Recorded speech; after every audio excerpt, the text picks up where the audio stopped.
इस हफ्ते हम आपके लिए लेकर आए हैं एक शानदार super duper mega exclusive interview. हमारे साथ हैं जी न्यूज़ के editor in chief Sudhir Chaudhary.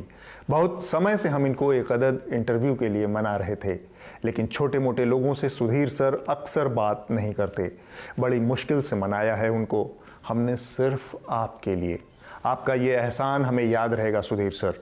तो स्वागत है आपका इस फेकम फेक इंटरव्यू में। I'm very happy to be here with you, talking to you and so many people joining us today. बहुत इंतजार करवाया सर आपने। मेरा पहला सवाल आपसे है, सुना है आप हम लोगों से बहुत नाराज हैं, खासकर जी न्यूज़ में कोरोना वाली स्टोरी के बाद आप पजामे से बाहर हो गए थे। आपको कहीं नौकरी इसके बाद मैं मिलने नहीं दूंगा। अरे अरे अरे अरे सर, नाराज मत होइए, शांति शांति, गुस्सा थूक दीजिए, माफ़ी दे दीजिए। थोड़ा हम टीवी चैनलों की बात कर लेते हैं, आपका भी मन थोड़ा बहल जाएगा। आजकल सच बोलने से टीआरपी तो मिल नहीं रही चैनलों को, तो आपका काम आगे कैसे बढ़ेगा? तो मार्क ट्वेन ने जैसे कहा है कि जितनी देर में सच अपने जूते का फीता बांधता है, उतनी देर में झूठ आधी दुनिया का चक्कर लगा लेता है। जी जी जी, ये बात तो आपने बिल्कुल पते की बताई। झूठ बोलने के मामले में तो आपको ऐसे भी लंबा चौड़ा अनुभव है। बिल्कुल बिल्कुल। पर सर थोड़ा बहुत तो न्यूज़ की इज्जत भी करनी होगी, है कि नहीं? न्यूज भी क्या है? न्यूज़ मतलब, मेरा कहने का मतलब ईमानदारी से सूचनाएं देना लोगों को। आप भी जानते हैं कि आचार संहिता सिर्फ कागजों पर रहती है, ज्यादातर केसेस में आचार संहिता का पालन नहीं होता है। तो इसी तरीके से न्यूज का जो आचार संहिता है, जिसको आप कह रहे हैं कि आईएनबी मिनिस्ट्री जो आपको न्यूज की डेफिनेशन में, न्यूज चैनल्स के लाइसेंस में वो लिख के देना होता है, वो एक आचार संहिता की तरह है। वो खुलेआम वो लगातार टूटता भी है, लेकिन उसको हमारे देश के लोगों ने स्वीकार कर लिया है। आपकी इस बात से मैं बिल्कुल सहमत हूं। आपने तो बहुत पहले ही वो आचार संहिता तोड़ना शुरू कर दिया था।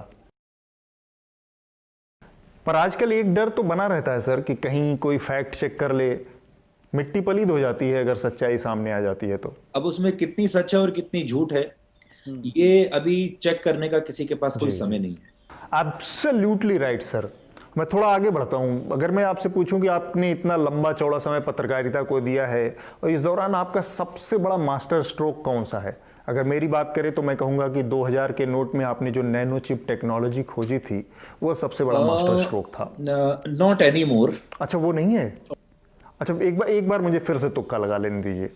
आपने जो वो भांति भांति के जिहाद वाला शो किया था, वो होगा मेरे ख्याल से आपका मास्टर स्ट्रोक, नहीं? बिल्कुल बिल्कुल। तो क्या माना जाए, आप पूरी पत्रकारिता की, जो टेलीविजन की पत्रकारिता है, उसकी वाट लगाकर छोड़ेंगे? आपका टारगेट क्या है सर जीवन में? खत्म खत्म खत्म खत्म खत्म। ओह, बहुत ही क्रांतिकारी विचार हैं। आपके जज्बे को सलाम रहेगा सर। बस एक आखिरी सवाल न्यूज़ लॉन्ड्री से जुड़ा थोड़ा पूछ लेता हूं।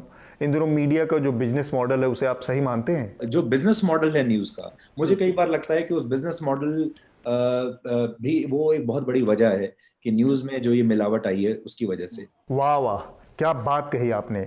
लोगों को हमारा हाथ मजबूत करने के लिए और क्या क्या करना चाहिए सर, थोड़ा सा और अगर बता सकें। न्यूज की जो गंभीरता है वो एक दिन वापस लौटेगी, और ये जो ऑथेंटिसिटी न्यूज की है, ये इसके ऊपर लोग एक टाइम आएगा जब प्रीमियम देने को तैयार हो जाएंगे। आपने तो हमारे मुंह की बात ही छीन ली सर।